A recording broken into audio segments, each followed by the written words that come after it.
Bem-vindos a mais um episódio do Futebol à Portuguesa do Fair Play, o último episódio deste ano diferente de 2020 e como podem ver comigo tenho o Pedro Afonso, um habitual do Futebol à Portuguesa, e o Paulo Menezes também cada vez mais um habitual do nosso espaço, e como podem ver o Paulo está ali naquilo que conseguem reconhecer como uma sala de imprensa, isto porque o Paulo aceitou um novo desafio como treinador do Lusitano Vilmoinhos, uma equipa do Campeonato Nacional, e podemos começar já por aí, Paulo. Acaba por ser também um final de ano, neste caso, diferente para ti, com uma mudança.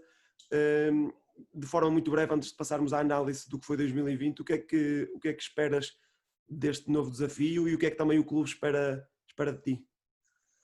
Olá, boa noite. Boa noite, Rui. Boa noite, Pedro. Um prazer, Pedro, também. Obrigado. Respondendo à tua pergunta, a palavra mesmo essa, é um desafio. Ontem, em direto para o Canal 11, perguntaram-me a mesma coisa, o presidente do clube perguntou-me a mesma coisa e eu disse, eu vim porque gosto de desafios, essa é a primeira. E porque, claro, acredito que é possível fazer um bom trabalho e é possível chegar aos objetivos, que é a manutenção do clube. E passa já por ganhar pontos já no domingo, que é o derby aqui da zona de Viseu, que vamos jogar a Castro Daire. Portanto, foi com grande entusiasmo que eu recebi este convite e não pensei duas vezes. Eu conheço este clube já há muito tempo, por uma questão geográfica. Eu vivi em Viseu 9 anos, quando jogava ainda em equipas aqui na região, na terceira divisão e segunda B, a antiga segunda B.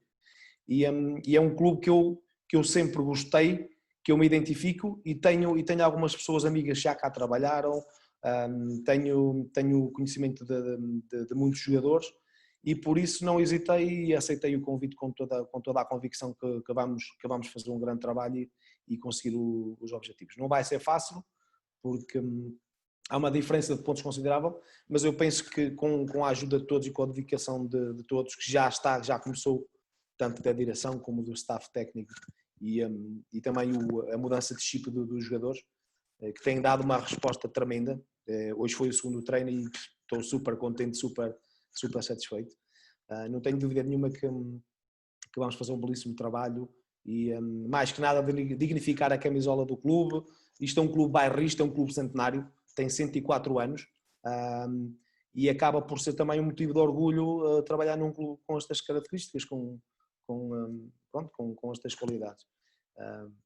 E pronto, estamos aqui para acabar 2020 da melhor maneira e neste caso para começar já o 2021 com pontos já na tabela classificativa. Muito bem, Paulo. Da parte do Fair Play, obviamente, os desejos de boa sorte para ti e para o clube. Pedro, 2020 foi um ano atípico a todos os níveis e o futebol não foi diferente. Há pouco em off aqui com o Paulo estávamos a ver que foi um ano a nível interno incrível para o Porto, que acaba por ganhar tudo, ganha o Campeonato Nacional, ganha a Taça de Portugal e ganha agora já nesta nova época a Supertaça, ainda referente ao ano anterior. Acho que é quase incontornável reconhecer que o Porto foi o grande vencedor do ano 2020 e poderemos dizer que o Benfica foi o grande vencido desse ano. Quais são os teus grandes destaques do ano? Podemos começar até por este nível mais geral dos clubes e depois vamos já às personalidades. O que é que há mais a dizer desta dicotomia Porto-Benfica que acaba por pender para o lado dos azuis e brancos este ano? Boa noite, antes de mais é um prazer estar aqui com uma pessoa que sabe tanto de futebol e que tem com certeza tanto para nos ensinar e também desejar a maior das felicidades e a maior das sortes ao Paulo neste novo desafio. Eu acho que tu puseste muito bem as questões aqui em cima da mesa. Houve um grande vencedor que foi o Porto, mas acima de tudo houve um grande perdedor que foi o Benfica. Eu acho que, entrando um bocadinho aqui no etéreo, fez-se um bocado de justiça do ano anterior, porque supostamente Bruno Lage nunca deveria ter ganho com aquela segunda volta de campeonato, então o Porto foi o grande perdedor e agora inverteram-se os papéis. Apesar de tudo, eu acho que o Porto, a dicotomia Porto-Benfica não é uma coisa que seja estanque e que ganhe sempre um, ganhe sempre outro, ou seja, não é algo que eu não esteja à espera que acontecesse, não estava à espera que o Benfica caísse com tanto estrondo, e estava obviamente à espera que o Porto mantivesse os níveis exibicionais que manteve desde há muito tempo para cá.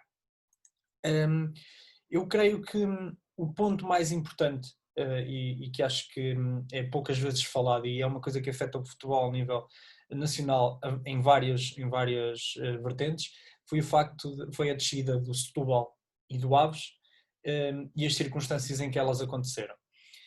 Eu sinto primeiro sinto que o campeonato português está ferido de alguma justiça, porque acho que o Portimonense não devia estar na primeira divisão. Eu sei que os critérios o dizem, mas obviamente que cada um pode ter a sua opinião relativamente à verdade desportiva da coisa. Acho que o Portimonense não devia estar na primeira divisão e está porque houve um Setúbal que foi à falência e que desceu e que está numa situação verdadeiramente preocupante. Pior está o Aves, que para além de uma época desportiva absolutamente inenarrável, acabou por ter este problema e o clube acabar. É uma pena porque principalmente o Setúbal tem mais, obviamente é uma pena os dois clubes, mas o Setúbal tem muita história e começa-se a ver algumas equipas que eu lembro mais da minha infância que começam a desaparecer. O Campo Maiorense já não está cá e as pessoas não sabem, mas por exemplo o Hasselbank jogou no Campo Maiorense e depois foi jogar para o Chelsea. Por exemplo, temos a Naval, que também desapareceu, o Beira-Mar que desapareceu mas depois voltou. O Beira-Mar que é um clube que me é muito querido. Então tenho acho que esse é o ponto negativo deste ano tão complexo, mais do que dizer que o Benfica perdeu, isso acontece. Acho que estes foram em termos de clubes, acho que foram os pontos negativos deste ano. Sim, até porque ganhar só pode ganhar um deles e estes problemas acontecem cada vez mais a estes clubes ditos mais pequenos. Paulo, concordas com o Pedro que é realmente o grande ponto deste ano estes problemas nestes dois clubes e também os problemas no Portimonense, que acaba por ser salvo de uma época em que desportivamente acaba por descer e agora nesta nova época mantém um bocadinho esse registro menos bom, estando na mesma em lugares de descida. E por isso a minha pergunta é mesmo essa: o que há a dizer destes três clubes no fundo, também pegar um bocadinho aqui no Portimonense, e que outros destaques fazes a nível de clubes deste ano de 2020? Sim, eu acho que costuma-se dizer que Deus escreve certo por linhas tortas, não é? Não sei se adequa muito, mas eu penso que sim, não é? Disseste muito bem, acaba por estar na mesma situação. Eu também concordo com o Pedro. Eu acho que o Portimonense desceu na tabela classificativa e não deveria estar na Primeira Liga. Eu costumo dizer que tem que se ganhar no campo ou tem que se perder no campo. Ponto final. O futebol é um desporto competitivo, joga-se a pontos. Quem tem mais pontos é campeão ou entra na Europa. Quem tem menos pontos, pois não entra na Europa, não é campeão e desce divisão. Ponto final. Mas pronto. São coisas que às vezes a gente não entende, que nos ultrapassa. Eu não digo que devemos aceitar, acho que não devemos aceitar. Acho que temos que ser coerentes todos e acho que temos que ser mais justos e tentar que a sociedade, neste caso o futebol, ou quem toma as decisões, tem que ser mais justo e mais coerente. Mas pronto, não se pode fazer nada. Sim, eu acho que tem que se fazer alguma coisa. Não se pode aceitar. Mas pronto, há sempre o mas pronto. O português é mas pronto. Mas pronto, porque nós não podemos fazer nada. Vamos ver. Se a gente se calar é que acho que não se vai a lado nenhum. E no caso do Benfica, eu concordo com o Benfica e o Porto, eu concordo com o Pedro. Porque houve uma recuperação tremenda do Porto, o pós-Covid, que ninguém esperava, que acabou por ser a inversão do ano anterior, e eu dou grande mérito ao Sérgio Conceição e a toda a equipa do Porto, a todo o staff, porque acho que tem grande mérito. Acho que em termos, é a minha opinião, em termos de plantel, em termos de plantel coletivo ou até mesmo de individualidades, eu acho que ele está a fazer um trabalho fora do normal, porque com tão pouco conseguiu ser campeão, conseguiu ganhar a taça e agora mais recentemente conseguiu ganhar a Supertaça. E acho que tem que estar muito mérito, muito mérito. E ainda bem. E com a prestação na Europa... Tremenda, quer dizer, a Liga dos Campeões, exatamente. Conseguiu arrecadar pontos para o ranking de Portugal, com a tal equipa humilde, não tem grandes individualidades, é o seu coletivo, é a sua identidade muito forte que sempre caracterizou o Porto e acho que tem grande mérito. E o Benfica, pronto, acaba por ser o inverso e leva pontos menos. Eu destacaria também, acho que o Rio Ave, com o grande projeto que tem tido, não só pelo futebol praticado, mas também pelo feito de se meter na Europa, que eu acho que é um pouco o resultado, é consequência do futebol praticado. Foi excelente ver um Rio Ave a jogar futebol, tanto antes do Covid como depois do Covid, e digo isto porque depois destacaria também o Paço de Ferreira depois do Covid, que apareceu com uma dinâmica e que este ano, ou seja, que esta temporada está a dar continuidade, um futebol atrativo, um futebol dinâmico, um futebol de ataque, um futebol positivo, espetacular. Acho que tem que haver mais treinadores e mais clubes, mais equipas com este tipo de futebol que só vem acrescentar ao nosso campeonato, ok? E acho que o Sporting de Braga, pela parte do Ruben Amorim, acho que o Braga praticava um futebol espetacular e quando o Ruben salta para o Sporting acaba por fazer um final de época muito interessante e aliás já falámos aqui nisto e acho que eu pelo menos já estava a supor um pouco, ele começando o projeto desde o início com uma pré-temporada bem organizada e bem delineada, iria colocar o Sporting a jogar futebol e não me enganei. E com resultados na tabela classificativa. Portanto, os meus destaques seriam estes. Pedro, a minha próxima pergunta é pedir-te e depois ao Paulo os destaques individuais, as personalidades do ano, tanto a nível de jogadores como treinadores, dirigentes, aquilo tudo o que tem a ver com o futebol. Acho que o Paulo já tocou aqui em algumas e a minha pergunta diretamente para ti é quais são as tuas 3 personalidades a destacar deste ano e se alguma delas acaba por ser os 2 nomes que o Paulo também falou agora, o Sérgio Conceição e o Ruben Amorim. Sim, obviamente que há aqui uma sobreposição de ideias, porque há coisas que aconteceram este ano que são efetivamente fora do normal. Eu destaco o Sérgio Conceição por 2 coisas. Primeiro porque lhe reconheço o imenso trabalho na forma como tem colocado as suas equipas a jogar. Não me identifico com o estilo de jogo, não me identifico com a forma de jogar, mas dá resultados. E dá resultados porque ele percebe as limitações que tem em termos de plantel, que são muitas mesmo, e é capaz de, com humildade e espírito de grupo, criar um modelo de jogo que é adequado aos seus jogadores, que é adequado também à matriz de crenças do Porto, de valores do Porto, e consegue fazer um bom trabalho. Mas obviamente tenho que pegar na outra parte que é, e que eu continuo a criticar, e vou criticar não só no Sérgio Conceição, que é a postura. Acho que há um problema de postura no futebol português, e acho que o Sérgio Conceição é um dos grandes problemas na postura do futebol português. Nós não nos podemos esquecer que há quase um ano o Sérgio Conceição estava na porta de saída. Mais coisa, menos coisa em janeiro. E todo o espalhafato, todos os mind games, todas as coisas que aconteceram e coisas que foram ditas e coisas que foram feitas que eu não concordo e que me caem mal.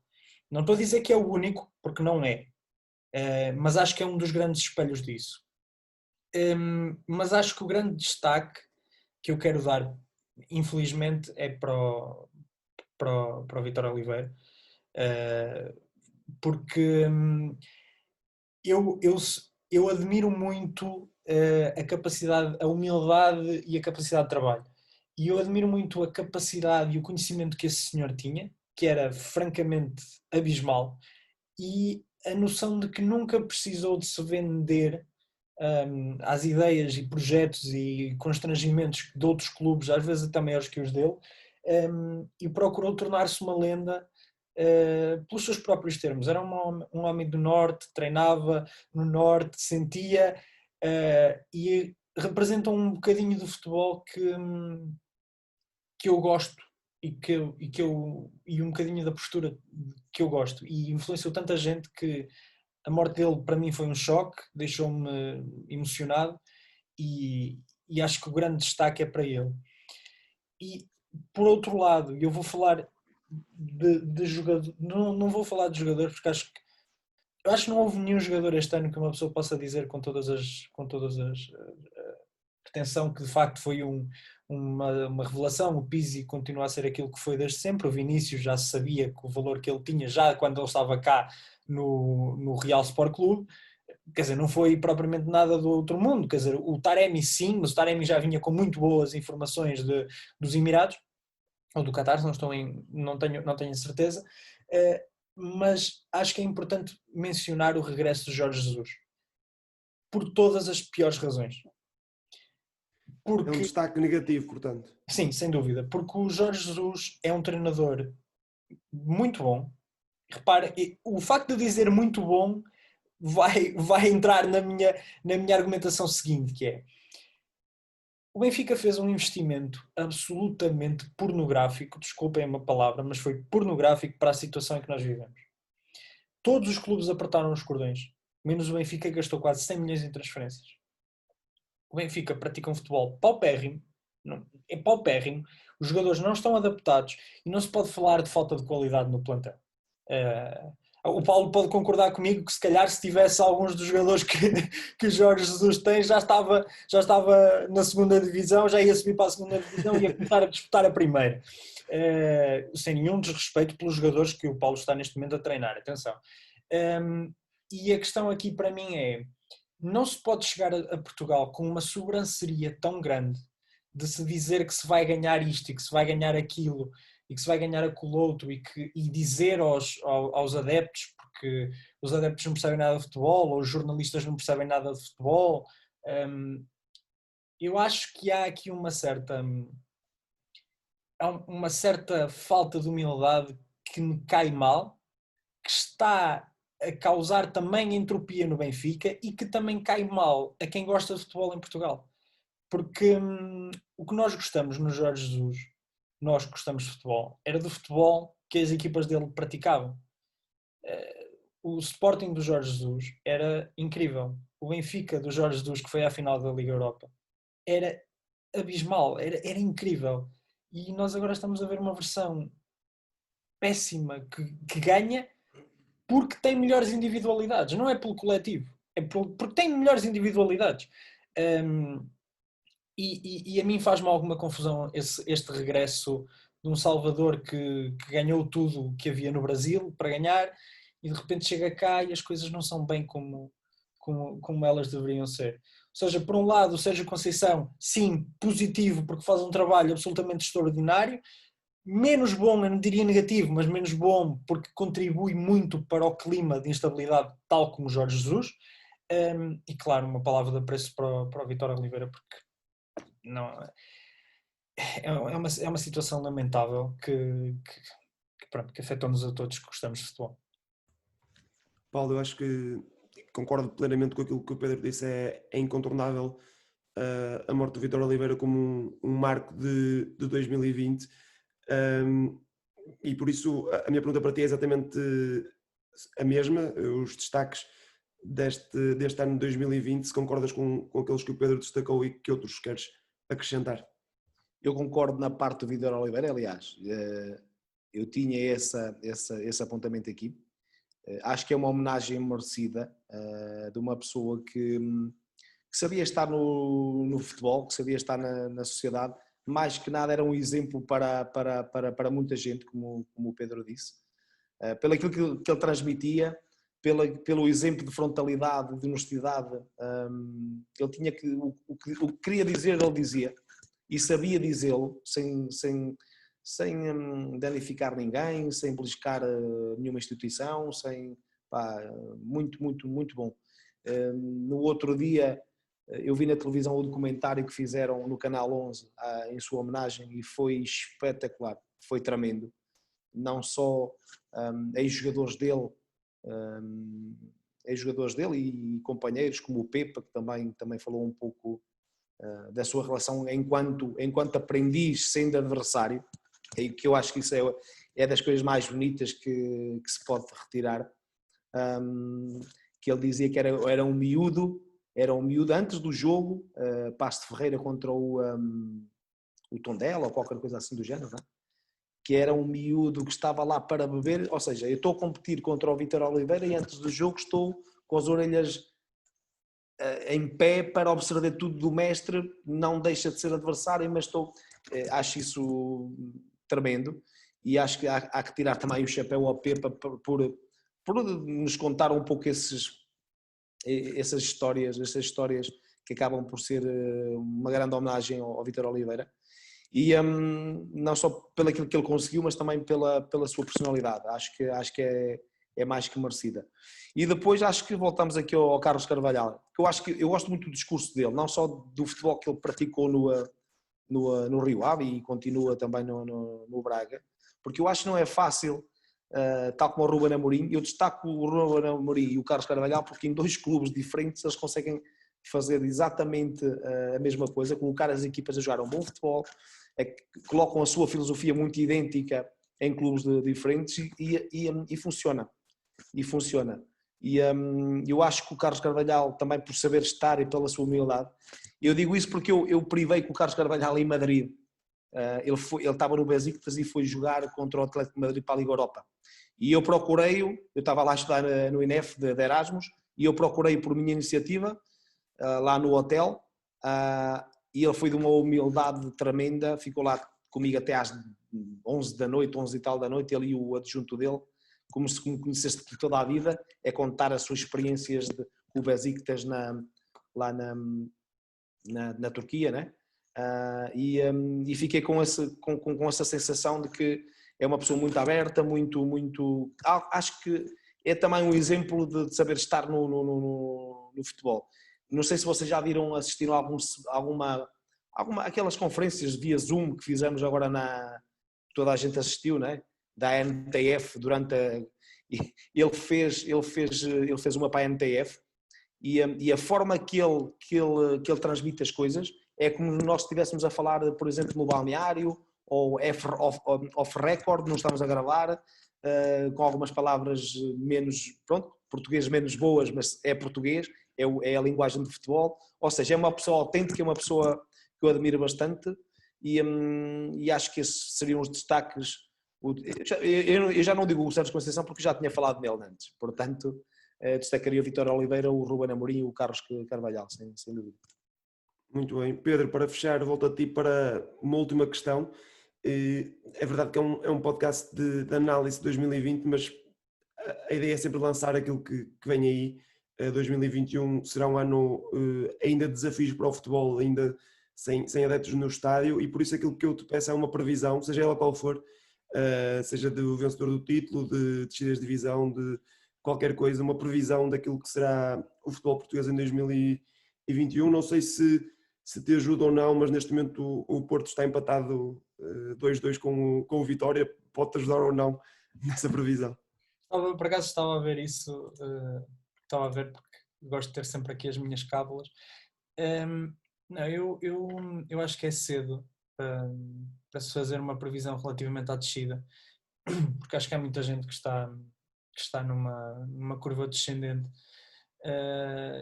E, por exemplo, estou muito curioso para saber como é que o professor Josualdo Ferreira vai trabalhar Boa Vista, que tem uma equipa muito interessante, mas que parece estar um bocado a falhar. Faz-me lembrar o Vitória de Guimarães há uns anos, que tinha uma equipa com enormes jogadores e acabou por descer.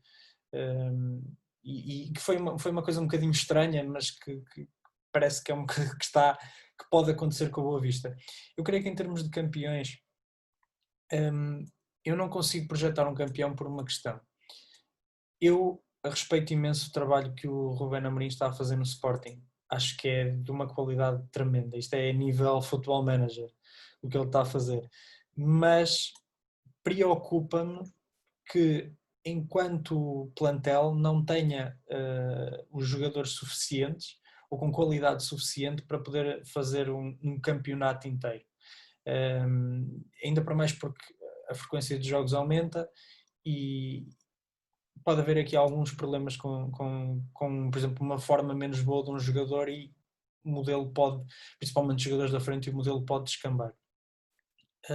Não obstante, o Sporting é neste momento está em primeiro, é um dos candidatos, não perdeu ainda, mas creio que simplesmente pela quantidade de dinheiro e pela qualidade dos jogadores que o Benfica tem, o Benfica é o principal candidato e é quem tem mais a perder se não ganhar.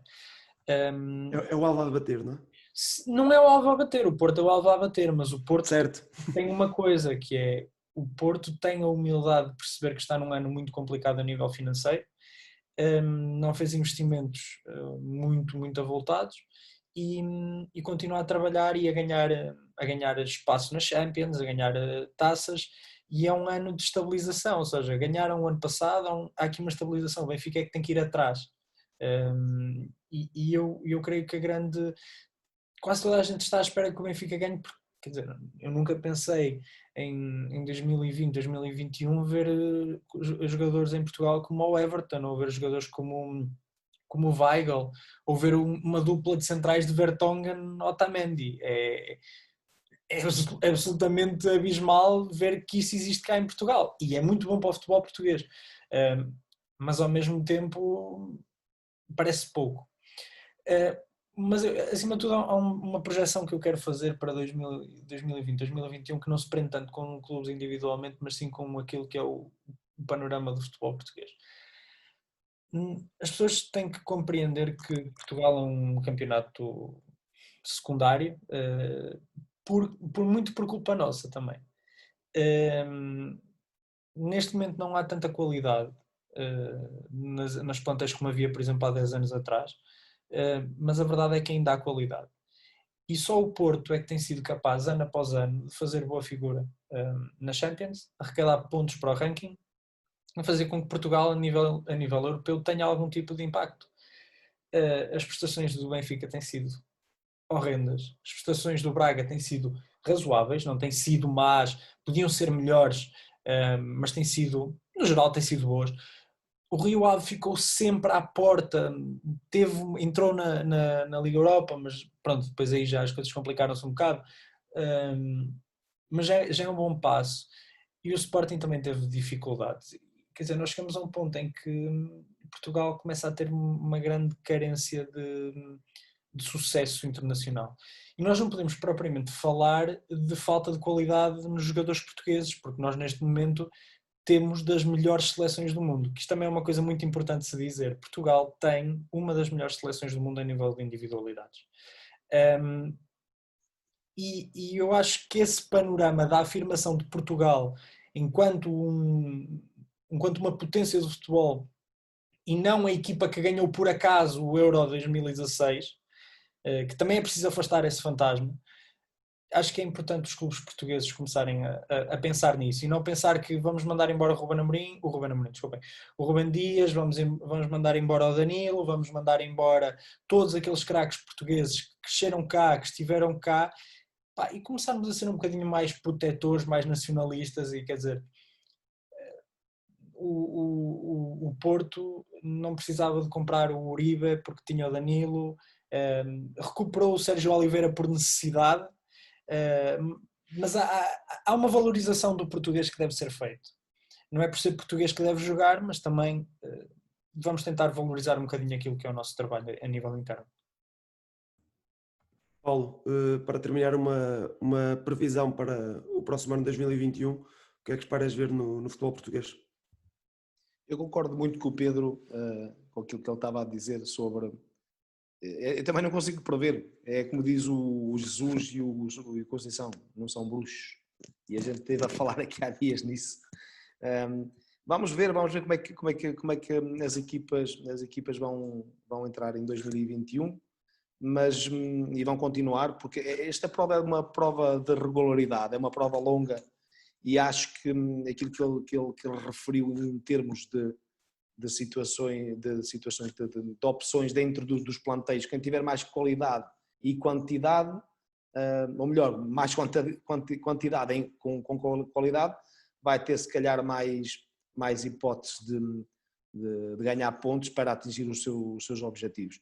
Portanto, também estou curioso com o Sporting, vamos ver até que ponto se consegue manter na liderança, e reforço aquilo e repito aquilo que eu tinha dito aqui acho que foi há 2 programas atrás. Quantas mais equipas andarem lá em cima a morder os calcanhares ao Porto, ao Sporting, ao Benfica, o Braga que se meta, o Guimarães agora está bem, que que se aproxime, o Rio Ave que recupera um pouco o estofo que nos apresentou, principalmente na época passada, o Paço de Ferreira com o bom futebol, que chega à frente para que tenhamos uma grande liga, uma liga melhor, uma liga mais competitiva, que é para depois o Porto, o Sporting, o Benfica, o Braga, quem for às ligas europeias, que tenha as dificuldades cá dentro, porque se obriga a ser melhor, obriga a ser mais competitivo e vai melhor preparado lá para fora para bater-se com os grandes colossos europeus. Senão é muito difícil.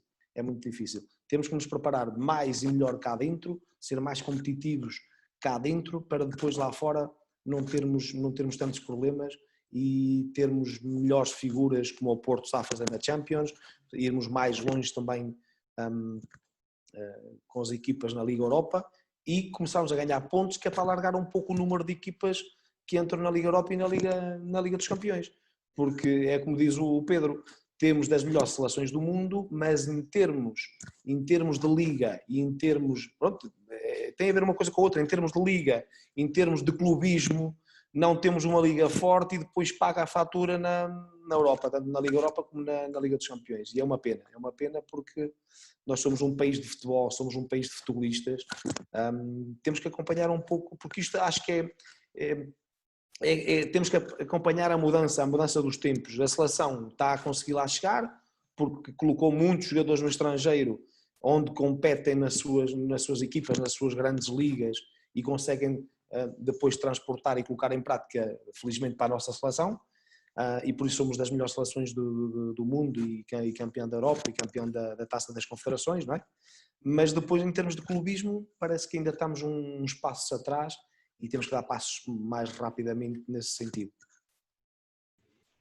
Sim, acho que depois acaba por ser um efeito bola de neve, não é? Se as equipas melhoram na Europa, vem mais dinheiro, as equipas voltam a melhorar. Acho que começa por aí. Nós já, quase desde o início do futebol português, vamos falando nisso, que o futebol português não se pode nivelar por baixo, mas sim por cima.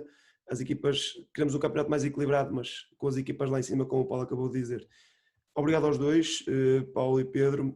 Acho que ficou aqui um bom balanço daquilo que foi o ano de 2020 e esperemos um ano de 2021 que possa também marcar o regresso dos adeptos em segurança aos estádios e elevar o nível do futebol português, tanto internamente do seu campeonato como das equipas lá fora. Aos ouvintes peço que passem no nosso site, vejam os artigos que o Paulo vai deixando lá e o Pedro também vai escrevendo para o Fair Play e continuem desse lado. Nós em 2021 voltaremos para continuar a analisar o futebol português como temos vindo a fazer. Obrigado e até à próxima. Tá, obrigado. Boa noite.